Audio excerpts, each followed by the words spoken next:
Correct. Over to you, Navneet, ma'am. Welcome to Beyond Boundaries webinar series. I am Navneet Sandhu, a professional coach and consultant.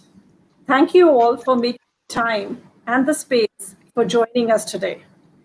I know a lot of you are joining us from different time zones, so good evening, good afternoon, and good morning to you all. As many of you may know, Beyond Boundaries is a webinar series where we chat with experts from different domains who engage with us and who inform us about the thoughts and ideas related to current and emerging themes.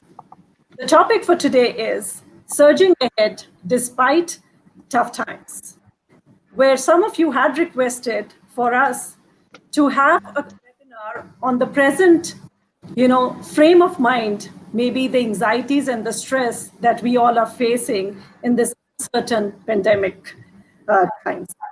So it is my great pleasure and privilege to introduce two very special thought leaders.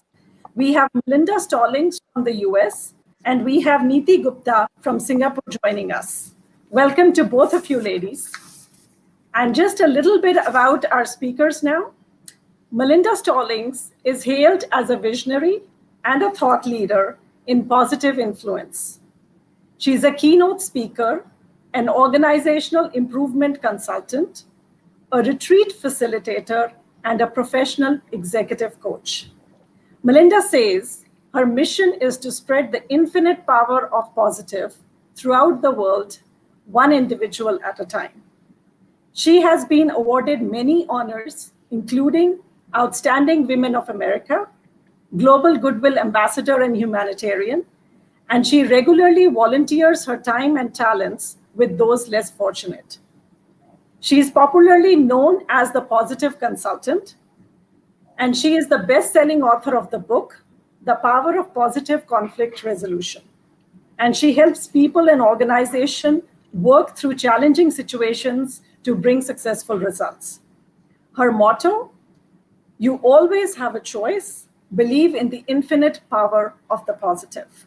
So Melinda, I'm absolutely excited and looking forward to get some positive insights from you. Thank you. Neeti Gupta was trained as a computer scientist and an MBA. She loved her line of work as a young woman.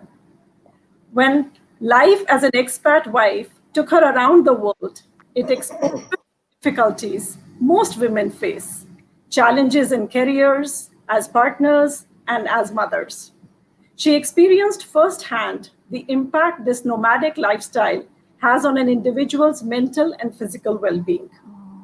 So she retrained herself at the Singapore University of Social Sciences under the guidance of exceptional teachers, the likes of Dr. Helen Koh. Neeti is a counselor and a master psychotherapist specializing in mood disorders, relationship problems, and teenage mental health issues. She helps people through her firm called U-Turn Consulting Services. U-Turn stands for the ability of an individual to steer their life in the right direction and become the best version of themselves. Neeti, absolutely looking forward to gain some wonderful insights from you. Thank you. So welcome to the webinar, ladies. Good morning for me. Good morning. Very early for you. Very early for you, Melinda. We really appreciate you being here. It's my pleasure. I believe it's 7 a.m. It is. It is, yes. So let's get started. Bright and early. Bright and early, yes. Bright and early.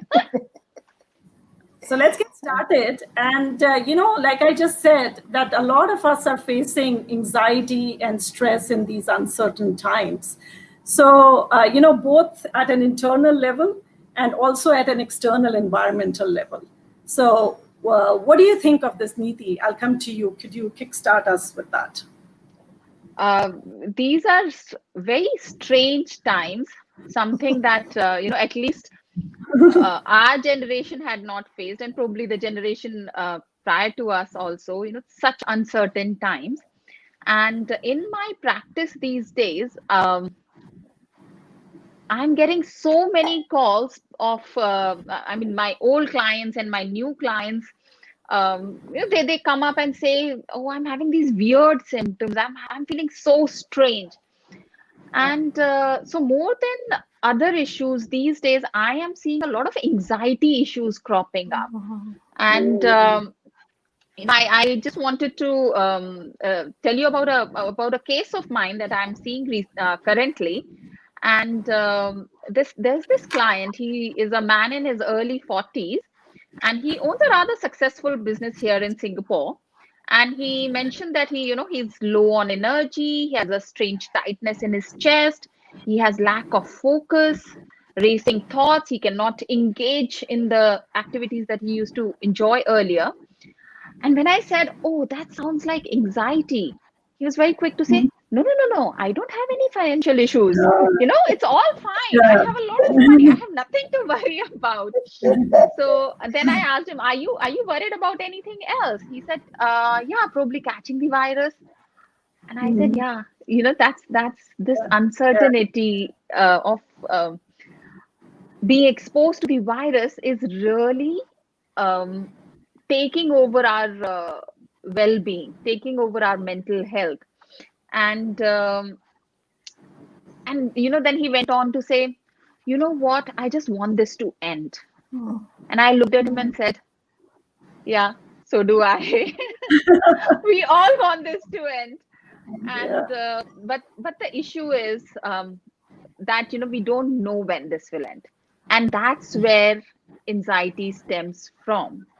So uncertainty, whenever we are in an uncertain situation, that's where that anxiety and uncertainty go hand in hand. And that's why we're seeing the kind of issues that we're seeing right now with anxiety, depression, and even suicide ideation, which all of those have been on a rise. Well, what's happening at your end, Melinda? How are things in America? Well, they're about the same, actually. I think that's one thing, ladies, that you and I were talking about earlier was that this is the one thing in the world that we are all experiencing. There may be, so I say we're going through this together apart. There may have been times when one side of the world experienced an issue, but it was relatively unknown or paid scant attention to in the other side of the world.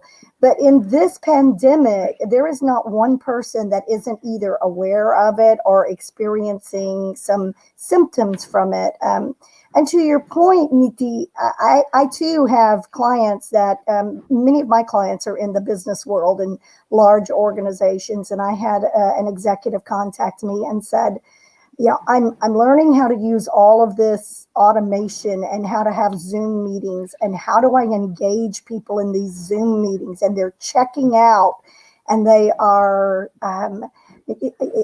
as I'm talking to them, it just seems like they're looking around. I don't know if they're engaged or paying attention. And I don't really know, especially in the beginning of the pandemic, people were just so unsure about what to do because we had never worked from home. Many people had said, I'd like to work from home. And organizations said, oh, that will never work. Well, it works. Yeah, it sure does. But the individual continued to say, I just want to make sure that my employees are okay. And I think that we forget about the fact that not only if you're a leader in an organization, do you have to lead your people, but you also have your own anxieties and you also have your own questions about what am I doing? Am I taking care of myself? I've probably got a family to take care of, and then I've got employees to take care of. How am I keeping the strategic mission of the organization in mind?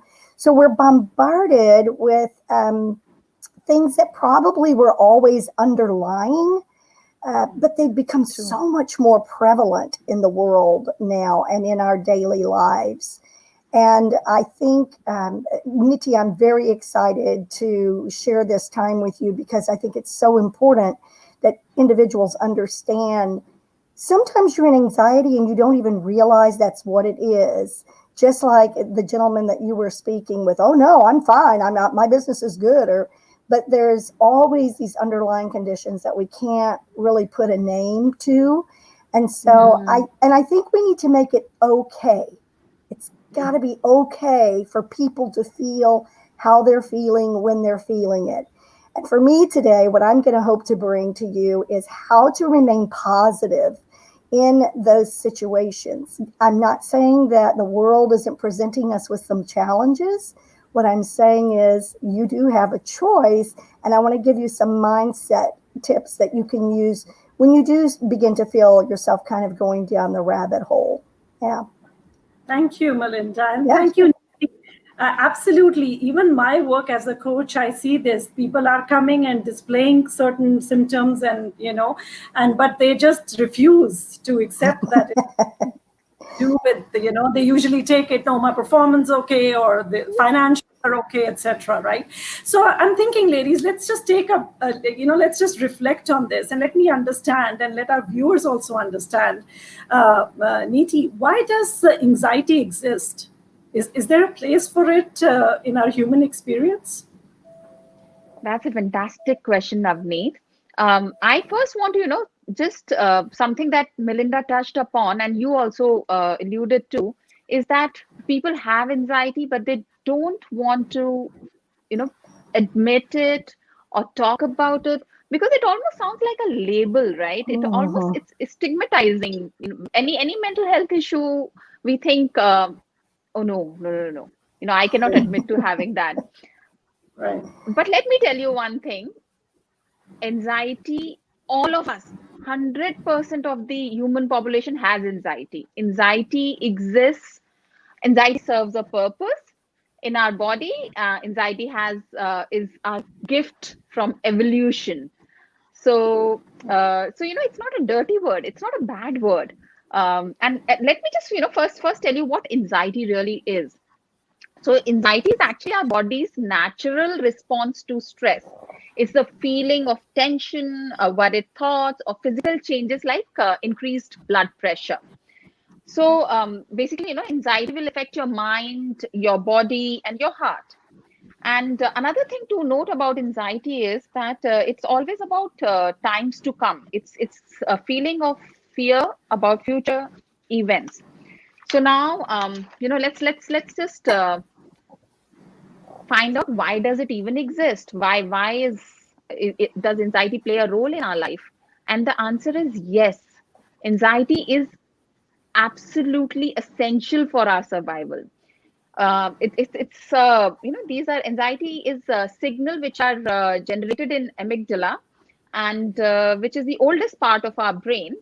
And when we lived in caves, when human beings lived in caves and were under constant threat of becoming an animal's lunch or dinner, it was evolution gave us anxiety, or what we commonly know as fight or flight response, to deal with this danger that we had. So our brain will send signals and to our body that there might be a threat, and we start to respond accordingly. So our blood vessels dilate, our pupils dilate, the heart starts sending more blood to our hands and feet so that we can run away. So things like that happen in anxiety. But the thing is that now, we do not many of us have to run away from animals, thankfully. So so now the anxiety is more about our performance at school or work, or regarding financial issues. But it still serves a very good purpose. When if you would remember giving a speech when you were at school or writing an exam, you would know that you were a little worried about performing, and this worrying, this nervousness actually makes you perform better. So anxiety follows a U curve, anxiety and performance, till one point. The more anxiety increases, the higher our performance goes. But then once we've hit that highest point of the curve, the inverted U, and then if after that anxiety continues, then our performance comes down. So Sure. Navneet, I hope I've Yeah. answered your question. Anxiety is essential for our existence. Yes, Neeti, thank you so much. And what I read into that as you were speaking to me was that there is good anxiety also. We should not look at it only as bad anxiety, as something we don't want Absolutely. as well. Because you took me back to my school days, and I remember going absolutely blank on the stage, and I had butterflies in my stomach. So now, on the hindsight, I realized that was performance anxiety, probably. So that shows up in today's days, right? Melinda, what do you want to add something to that when you are seeing with? Sure. I think from a practical aspect, from an everyday prospects, what we're looking at is people are living with the amygdala, which is, as Neeti talked about, it's just about a little quarter-sized piece in the brain. And it's responsible when we do get into those situations where we have to perform almost on autopilot sometimes. But what we're seeing is that we are living in a state of heightened amygdala hijack, not extreme, but our senses never fully relax. We are a society now that feel a lot like we can't calm down simply because of that. What we started off saying was this uncertainty. We're all living with a sense of uncertainty. And this is true throughout the world. Once again, I read an article just day before yesterday, on dentists. And dentists are having a thriving business right now because they are saying that they are seeing a 95% increase in cracked and fractured teeth. Well, I don't know about you all, but for me, when I'm stressed, a lot of times my shoulders come up. I walk around, by the end of the day, I've got my shoulders up in my ears. And so, I'm teaching myself to, roll the shoulders. I bet y'all are all doing it out there. You're paying attention and your head is going back and forth. But the dentists are saying that, they have got this 95% increase in tooth fractures because we also are, we grit our teeth, and then we also grit our teeth at night and are unaware that we are doing that at night. So it is becoming just a heightened state of lower level anxiety, regardless of whether we're aware of it or not. For me, I have a practice that I begin with every morning, and that is I don't open my eyes until I thank I personally practice Christianity, and so I do not open my eyes until I thank God for this day that I can open my eyes. Regardless of whatever your practice is, we have got to realize that we need to cast all those cares elsewhere because we are not in control.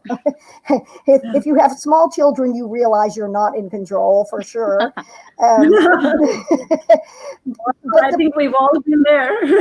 Exactly. Or we were a small child, right? We are going through it, yeah.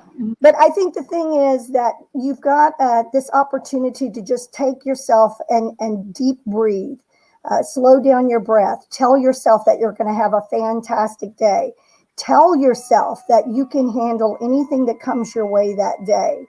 Begin to put some practices into place that once you begin to feel that anxiety start to rise in you, that you can recognize it, because awareness is the key. And the quicker that we can get that amygdala to kind of calm down a little bit, and that's only through being aware, then the more quickly we're going to be able to communicate properly, go through our tasks properly. And when there is an actual amygdala hijack, it takes 22 minutes without being further provoked for a person to completely reach that threshold calm level. And when you think about we're already running at above threshold level, it's very easy for many people to get triggered. And that's one other thing. Show some grace to people. We're all walking around with problems and issues that we're not going to articulate to one another. So it's important that we show each other some grace. Absolutely. And well said, Melinda. Neeti, I'll just come to you again. And, maybe some of our viewers don't understand this amygdala and what are we talking about. I know the three of us understand it here. But just, in very simple terms for people who don't understand, how would you explain this? How is anxiety or this stress, how does it get triggered in our bodies? So how it gets triggered is, again, there are some chemicals that start to flow in our brain, which puts our body in a heightened state of awareness, which is very good if, you have to perform some very specific task and it's going to get over in a bit. But you can't, when you stay in this heightened awareness state for too long, your body starts to wear down. There's too much cortisol, there's just too much stress in your body. So while, like I said earlier, anxiety is a certain amount of anxiety is good for us, at after a certain level it becomes unhealthy. And how do we know that it's unhealthy now? How do we know that we've entered the danger zone? So there are two parameters actually on which you can on which I will diagnose somebody's anxiety to be unhealthy. So one is, just give me a second. So one is duration and the other is severity. What I mean by those is, duration is, if you are worrying the whole day, if you're in that state of worrying about your well-being the whole day, or well-being of your family or your business, then it's a problem. So you should not be spending more than a few minutes or worrying about things. Like Melinda was telling us that, it takes 22 minutes to calm down once the anxiety has been triggered. And if you are, worrying every 10 minutes, it's never going to come down, right? You will just stay in that state. So the thing is that all of us will get worrying thoughts time to time, just that it should not be too much. And then the other thing is severity. By severity, what I mean is that these worrying thoughts, or this feeling of this heavy feeling should not start impairing your day-to-day life. So it should not start getting in your way of performing your regular tasks. What I mean to say is, if we weren't talking about COVID times, we were talking about regular times. If somebody gets worried about public speaking so much that they'll not stand up in the class and give an answer, then we know that it's the anxiety is at a very unhealthy level. So right now, if you're so worried about COVID that you performing rituals, cleaning rituals after rituals, and you're not even wanting to see your own family, then we know that you're too anxious and you can't sleep, and you are your heart is racing all the time. Then we know that it's unhealthy. So two things: duration and severity. If either of these are high, then anxiety is at an unhealthy level. Okay, so we need to be a little aware now. The next time we feel we get these symptoms coming on, we should be careful as to how long we are staying in it in terms of duration, and how much are the symptoms in it. Yeah, that clarifies. Thank you so much. And Melinda, that also ties in with what you just did a few minutes ago, right? So the body also plays a very important part in it. I'm thinking not just the mind and the thoughts, but the body also plays a very important part in it. Certainly, because we know that if we get stressed, we a lot of times eat things that we shouldn't eat, which means that our body doesn't function the way that it should if it's not getting the proper nutrients that it needs to. But for me, it really begins all with that mindset. It really begins with surrounding yourself with people who can help you to be more calm. And I think it's really great practice for you to have a conversation with the people that you're with the most, which is either going to be a roommate or your family or whatever. But actually set aside some time and say, let's talk about how this being together all the time has affected us. Let's talk about, how we can support one another. I think that we just are kind of going through life. We're observing each other and we love each other. But it's also very good to talk about what we can do to support one another. And we just don't think about that sometimes. I mean, the reason we don't do a lot of things is because, oh, I just never thought about that before. But if you can say, okay, for 30 minutes, let's just sit down, or maybe around the dinner table or breakfast. Let's, go one at a time and really honor how each other is feeling so that we can support one another and help each other to be more positive throughout this. Because here's what happens. When you leave your home in the morning and you close that door, you're bringing whatever happened with you into whomever you're dealing with for the rest of the day. And let's say that you do get an opportunity to go into work, or we're on our portable offices here via Zoom or what other virtual platform you use. And that anxiety is showing up in meetings and in everything that you're doing with other individuals. So then it just continues to rise throughout the day. So when we get an opportunity to really have those conversations, it's one of the things I'm doing with my executive coaching clients, is talking with their team members, allowing them to really say, at least once a week, let's talk about some of the challenges that you had this week. Let's talk about some of the things that really went well. There's a study called Appreciative Inquiry. I won't get into it, but it talks about focusing on the positive, what went right. So our brain can begin to look for positive, because we are creatures of habit. And the more that we focus on the negative, the more negative is going to pop up for us. But the more that we can focus on the positive, we can kind of retrain our brain to think about, what are we doing right? What feels good? Because our bodies can tell when we don't feel good. We get lazy, we get lethargic, we check out. We might grunt at people instead of giving them an actual answer. So whatever we can do to move that framework where we're all on the same page, because I think trust and respect are the two things that people want most out of life worldwide. And I have to be able to trust that you will respect that I'm just not feeling good today, or I need you to help me move through something. And when we can build those two things, voila, we're on our way to having really beautiful relationships. And we had the distinct advantage of talking earlier, and we all agree that relationships are what it's all about. Yeah, absolutely. And trust and respect, bang on, I'm there with you. But help our viewers understand this. What are some of the things that they can do to deal with it? Because remember, these days, like you rightly said, Melinda, we're working from home.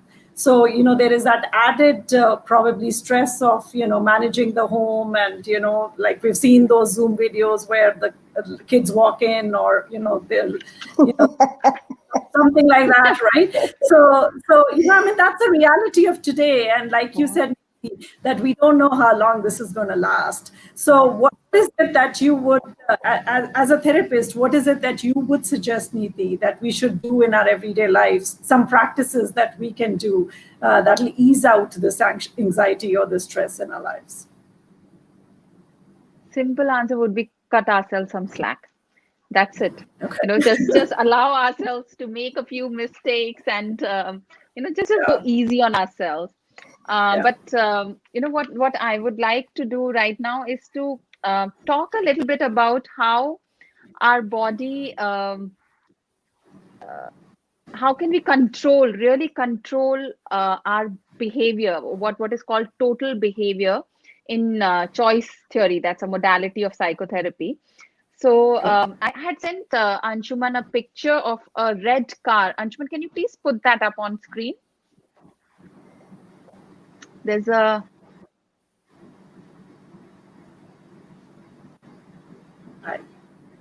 Yeah, there it is. Can you see that? I still can't. Yes. Yes, we can see it, Neeti. Yeah, so now I see it. So,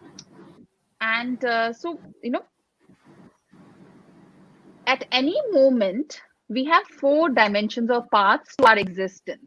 And those are acting, thinking, feeling, and physiology, like you see in this car. So now what we're doing is we are comparing ourselves to this car, our life or our body to this car. And so now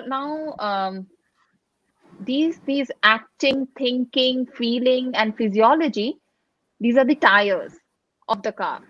And our life goes where these tires go, So let's just imagine that, it's a front wheel drive car. And I mean, just ignore the picture for a little bit, and let's just put feeling and physiology um, on the front on the front side. Actually, Anshuman, there's another picture that I had sent you of 4 quadrants. If you can put up that one first, and then we'll come back to this. So yeah, let's just first understand what do these things mean. So actions or doing is physical movements or gestures. Thinking is our thoughts, ideas, beliefs, or self-talk. Physiology is our bodily symptoms and functions, and feelings are emotions, are a wide and varied range of emotions. So now let's go back to that car picture, and let's put feeling and physiology in front, on the front side first. Now let's say we are we are feeling anxious, right? And our physiology is that we have a racing heart. So what do you think would be our actions and thinking at that time? So if we are feeling anxious and we are having a racing heart, we are probably thinking, everything's going to go wrong. And by actions, we might be fidgeting, we might be, having another drink of alcohol. So, that's. So now you see where our car is going. We are following feelings, and we're following physiology, and we are moving our car in direction of further anxiety. While if we just flip these tires and we put actions and thinking in front, because we have better access to actions and thinking than we have to our physiology and emotions, we can directly affect our actions and our thinking. Our physiology and our emotions will also follow where actions and thinking take this car. And I think that this is what Melinda's expertise is, that she gives us tips on how to think positively, how to steer this car in the right direction, in the positive direction, so away from anxiety and towards another goal post, which is probably nirvana. Oh, wow. Yeah, Melinda. Well, I'll take Nirvana. Well, Melinda, please give me some of that Nirvana as well. We'll take that offline, Melinda, some other time. But I love this car analogy. I Me think it's too. visual, for people to see. And I love the analogy of the tires and each one of them representing what we have access to. And Neeti, you very rightly said, I think it's the acting and the thinking that is the prominent ones that we have the ready access to, right? And the feeling and physiology, not as much. So Melinda, taking it further from here, what she has told us, how do you work with the clients to help them, think more positively, think better for themselves? So, Niti, that is a brilliant slide, and I hope that you will let me have that, and I will certainly credit you when I present it in my seminars, and because it is so spot on. Most all adults drive a car, so they can get that. It's a great analogy. So, thank you for making that easy for our audience to understand, and my future audiences. You're most welcome, but I'm going to interject. It's not my slide. It's not my idea. It's a psychologist called William Glasser who came up with it. So it's not mine. Okay. Okay, he developed a modality called choice theory, and I picked it up from there. Okay, Use it all you I'll want. give you both credit. So to that point, I think that what I like to do with my clients, regardless of whether I'm talking to a group of individuals in a seminar or coaching individually, is I like to begin with a person's personality, because we all have particular ways that we like to approach the world. Some of us are extroverts, and so we act upon the world. We love to be in people. We can think very fast. We have all sorts of ideas going on. We're not really frightened by a whole lot because we kind of feel like we can change and go with the flow. Then we have the introverts, and those introverts are those that prefer to work alone or in small groups. They enjoy their own company. They like to think through. I don't mean they're arrogant. I mean, they're just more comfortable being alone or in small groups. They like to think through things. Do not expect a quick answer from them if you pose a question because they are processors. They like to think about what's going on. On the other hand, we've got people who like to think, base their decisions on data and numbers and actual logic, why we should do things. And then we have individuals who are feelers, who will have those gut reactions, and they finely tuned gut reactions to make a decision. In fact, Harvard Medical School did a study once where they hooked the electrodes up and asked people who made gut decisions to do just that. And they found that the logic center in the brain lit up for these people that were making gut decisions. Now, I'm not a doctor, don't play one on TV, but the research is out there that shows that both forms of decision making can have very favorable results. So the first thing that I ask people to do is to think about, okay, what is your preferred mode? Are you one of those more conscientious, steady people, or are you one of those outgoing, impulsive, quick to make a decision people? And then we can figure out, because sometimes those very extroverted people need to kind of take it down a notch. Because when our amygdala gets hijacked even slightly, we can go way over the top and we can become really too much for people.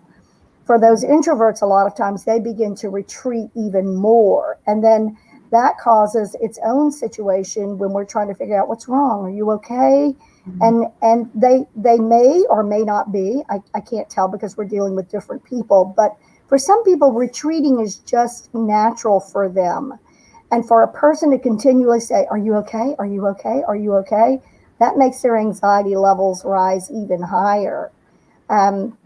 So I think knowing who you are as a person, knowing who you're dealing with on a regular basis, and if we're in a work environment, we know our coworkers.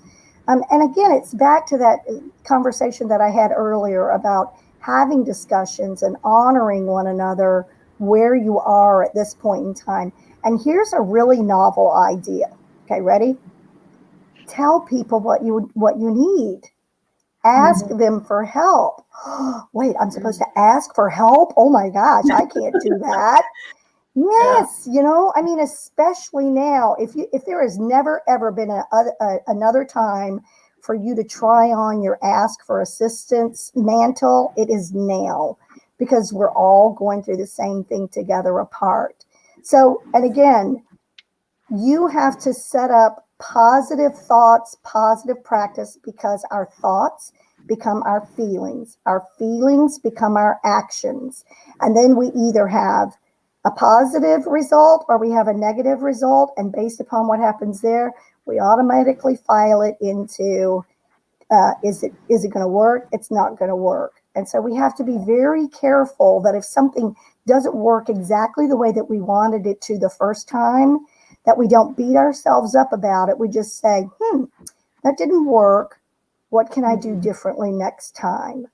And that's the key word, not right, not wrong, just different. In Sanskrit, in yoga, there's the saying, it is neither right nor wrong. It is what it is. And so when we can objectively look at the situation, the people that we're dealing with, we can just see it is what it is and what can we do to really move with or through it. Absolutely, Melinda. And what stood out for me as you were saying that was the whole idea of being a little vulnerable. Yeah. Asking for help, having those open conversations with people you can trust, and they will be there for you. And I think in current times, that's probably something that people should be doing more of, rather than doing less of, right? So I think that's a great lesson for us to take forward from this webinar itself. Also, as you both were saying, I was thinking back to the times when I am feeling anxious and what are the sort of things that I have learned over the years. And some things that I have learned is just to slow down, you know, you just go out, you know, for a walk in the nature, or, you know, maybe in COVID times, not so possible, but, you know, just, you know, for example, I get into my exercise, or I just, you know, connect to my spirituality. So, you know, are those some of the things that, given the present times, people may not have access to someone outside of them, but can they do something on their own? Are there some best practices that the both of you would like to share with us? Yeah, go ahead, Nisi. Go ahead. No, it's okay, Melinda. Carry on. Yesterday I was on a day-long webinar, right? You know, we've all been on those before, right? And she had the organizer had a woman come in, and it was genius. In the morning and in the afternoon, she was a yoga instructor, and she did things that we can do sitting at the computer, raising our arms overhead, bending, bringing our arms back behind us, deep breathing exercises. So even if, and she encouraged us to stand up and do this as well. That's one thing you can do. Get up and walk around a little bit. I have a beautiful backyard, and so a lot of times I just get up and walk outside. Set a timer for every hour that the timer goes off, and you get up and you get away from this screen. Engaging in the nature, I think, is really, really huge. Deep breathing exercises. Those are some things that I can practice because I don't have to take a lot of time away, but I'm still nurturing myself. Absolutely, Melinda. And I connect with you right there. And I think a lot of our viewers would too. How about you, Neeti? What would you like to add to that? So one thing that I want to make very clear is that anxiety is best friend with uncertainty, and anxiety hates routine. So if you don't want anxiety to, you know, stick around for long, create a routine. When you have a routine, anxiety can't be around for very, very long.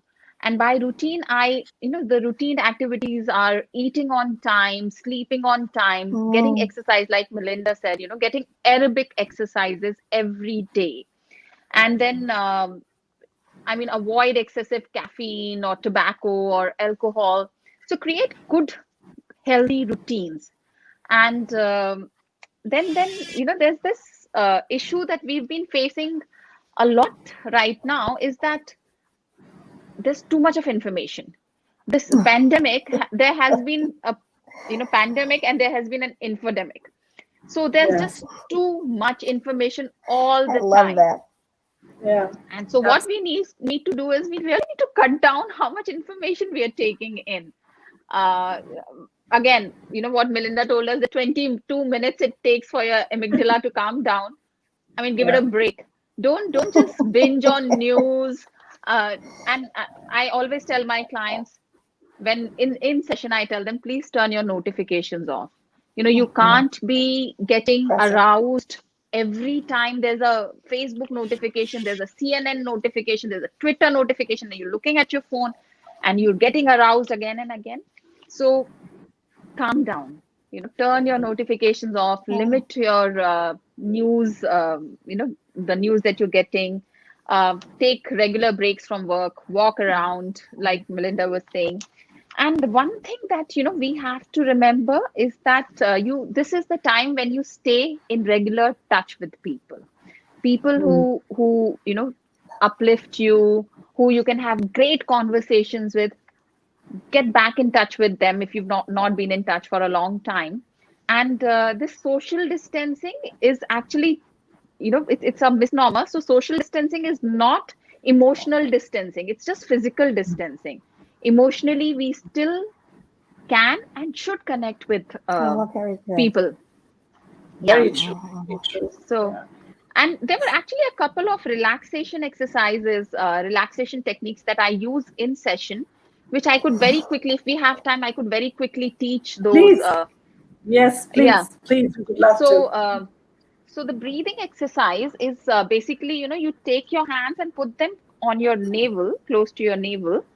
And why we are putting our hands here is because we want to feel our stomach go up and down, to rise and fall. And Okay. you can shut your eyes like Melinda did, or you can even keep those open. It's all right.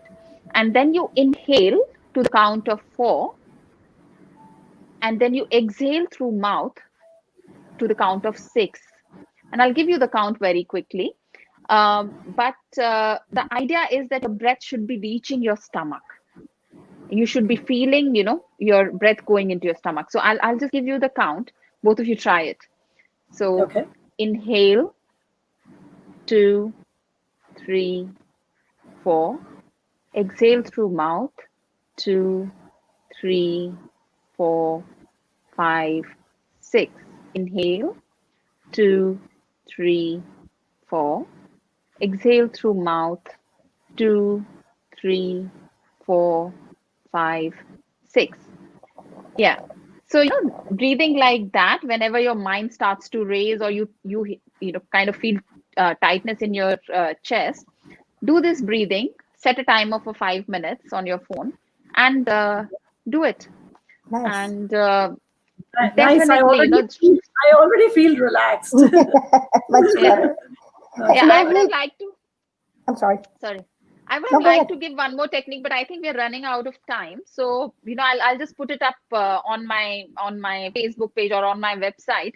It's called grounding. It's basically, experiencing the world through your senses and not through your mind, which is hijacked in a state of anxiety. These are the two techniques which actually work very well. So grounding and breathing. And if I could add one more thing to that, and it's something that I learned yesterday through this woman who was giving the experience, and it is that if you start to have worries come up in your mind, most of the time they're not ever going to come true. We're just making them up. And she said, set an appointment with doubt. Set an appointment with doubt. And you say, so when something comes up and you literally put it on your calendar, Friday at 3:00, I'm going to address all of my doubts. And so you put it on your calendar, and whenever those doubts start to come up, you just say, oh, wait a minute, we have an appointment at 3:00. You can't be in my mind right now. And it's another practice thing where you train yourself, but at 3:00 on Friday, you go sit down, you write down all of the doubts, and then you see which ones are real, which ones you really do need to attend to, and get the gifts from that. Yeah. Oh, wow. I really like that one. I haven't done that. Yeah, I just learned it yesterday. It was amazing. Yeah, I'm sure it is. Yeah. So thank you for sharing that, both of you, because those are very easy things that people can do, sitting wherever they are and just taking those breaks. So Melinda, now I have a request for the audience. If you have any questions for both of our speakers, please put on the questions. We're getting some comments coming in which are insightful. Thank you, Neeti, Navneet, and Melinda. Car analogy is very useful. So, people are liking that. But while we wait for people to give us some more questions, Melinda, in your book, you talk about a powerful life-changing story about your... I do. Yeah. I do. And, so if you don't mind, could you share that story with us quickly and how it has impacted you? I would be honored to share that story and to honor my mother as well. So Ashman, if you don't mind putting up that picture that I sent, that would be lovely. My mother was my very best friend in life. And unfortunately, she had Alzheimer's for 7 years. And I was living in Houston, Texas, while she lived in Baton Rouge. And so every other weekend, I would drive in to give my brother a break, who was taking care of her. And can we get the picture of my mom? Anshuman, can we have the picture? Thank you, Anshuman. And so she was full of life, though. She was an amazing woman, and she, I believe, really began to instill in me that can-do attitude. And she's here doing one of her favorite things in the whole wide world, which was attending LSU football games. And LSU are the Tigers, and this was the mascot. And she used to sit right in front of the cheerleaders. They all knew her in a stadium of 104,000 people. She was kind of a figure. And the mascot loved her. And of course, you can see that one day he came through and picked her up. And so that's who she was, though. She was full of life, full of possibilities. And I loved her so much. We traveled together. She listened to all of my stories. But the most powerful gift she gave me was actually after she had died. And that was the evening that she passed. She passed away at home, and we had to wait for a coroner to get there.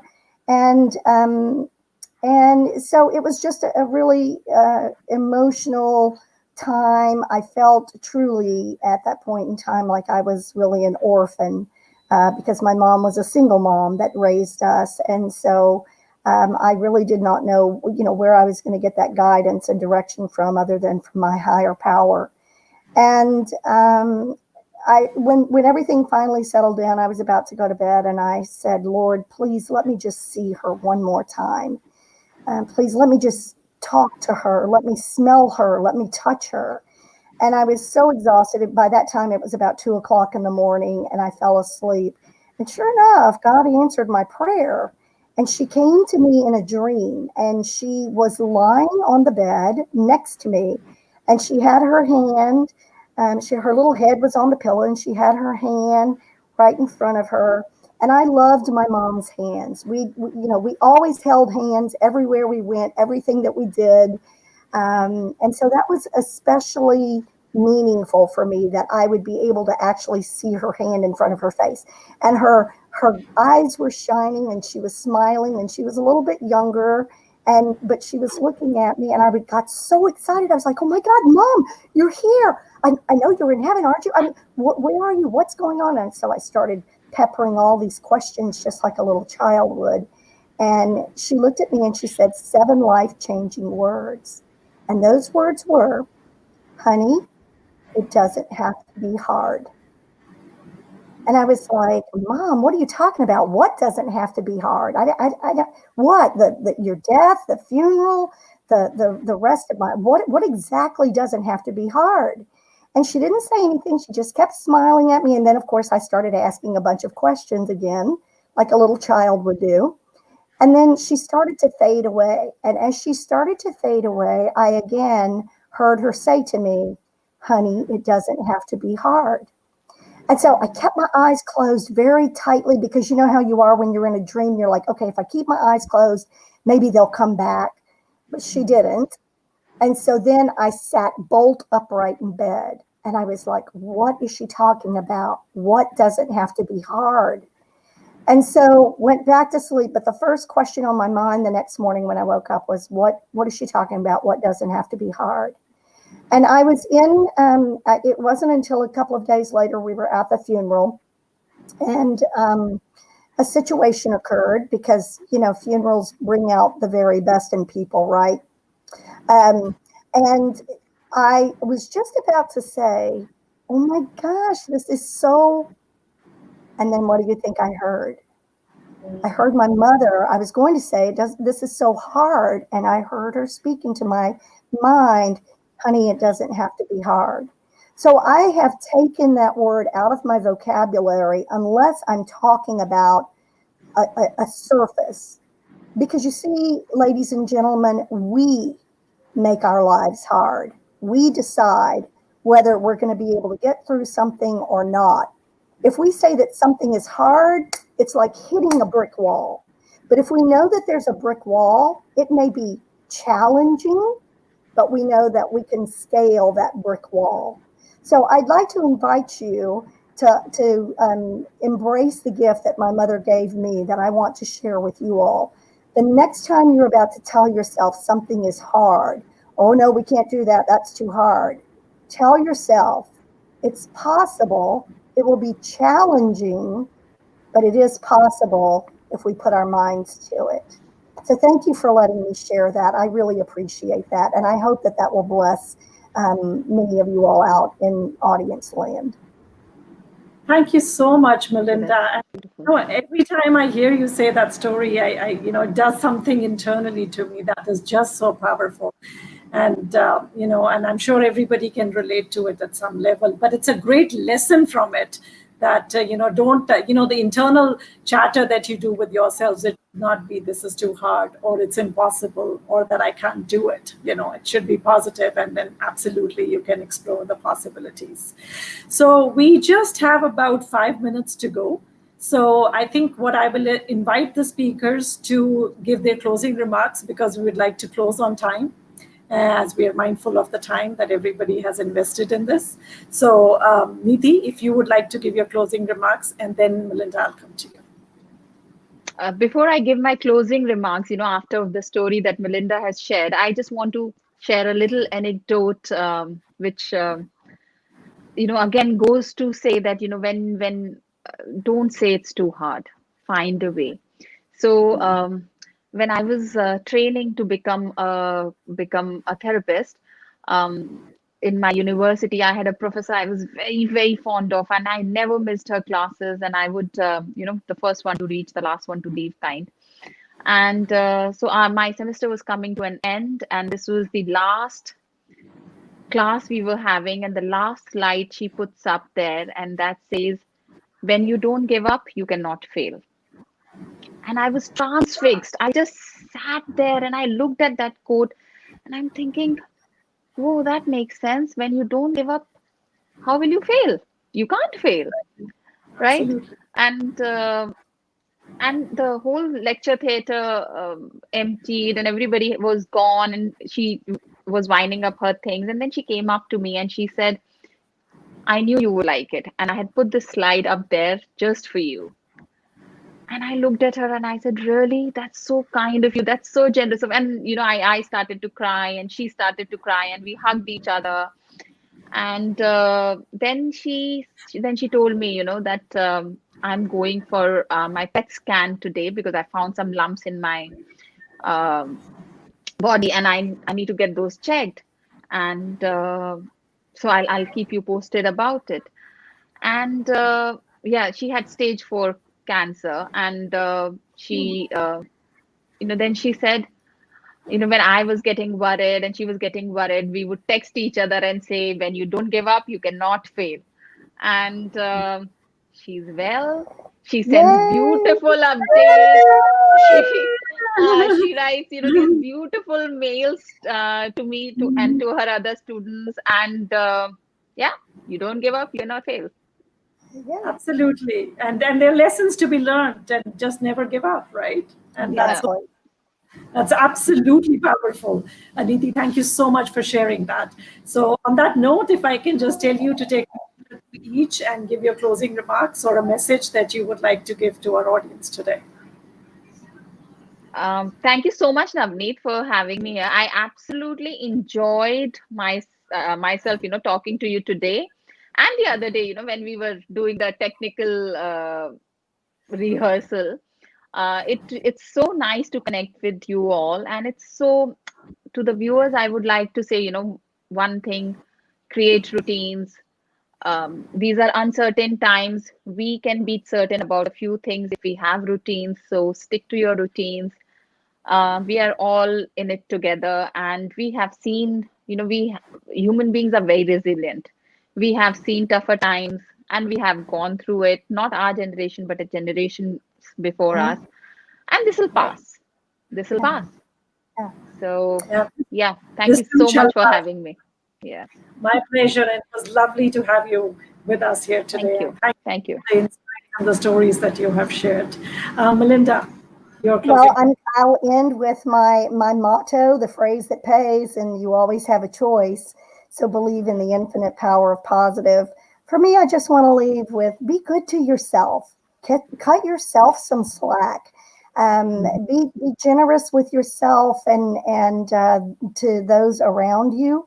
Understand that I had never met these ladies before, and I don't know many of you all out in the audience, probably none of you, but I do know one thing. We all have a problem. It might be a little problem. It might be a big problem. We're all facing this world with some kind of challenge. So let's be more giving and more graceful with one another, beginning with ourselves, because the old adage is you can't possibly love someone else until you love yourself first. And that's not being selfish. That is really being able to give from your heart and from your soul, and to be positive in those situations where someone really needs you to be positive for them. And I just thank you so much. I have just loved meeting Navneet and Niti, and I know that our friendship will endure. I'm looking forward to that. It's been a real blessing in my life, as has been the opportunity to speak with your audience. And thanks so much, and blessings on everybody out there. Thank you so much, Melinda. It's my pleasure to have two of very thoughtful, beautiful, strong women here on this webinar. And yes, our friendship will continue. We will be in touch. Thank you, both of you, for being so open and honest and so willing to come on the webinar and share your personal stories. To our viewers, thank you so much for being with us. And we will look forward to you giving us suggestions. What else? What are some of the other topics that you would like us to cover, so we can get more speakers coming and experts coming in. And my final message to everybody is: be healthy, be safe, take care, and very importantly, be positive. Take care of yourselves and take care of your loved ones. Thank you, everyone. Have a very pleasant day ahead or a good evening ahead. Thank you. Bye-bye.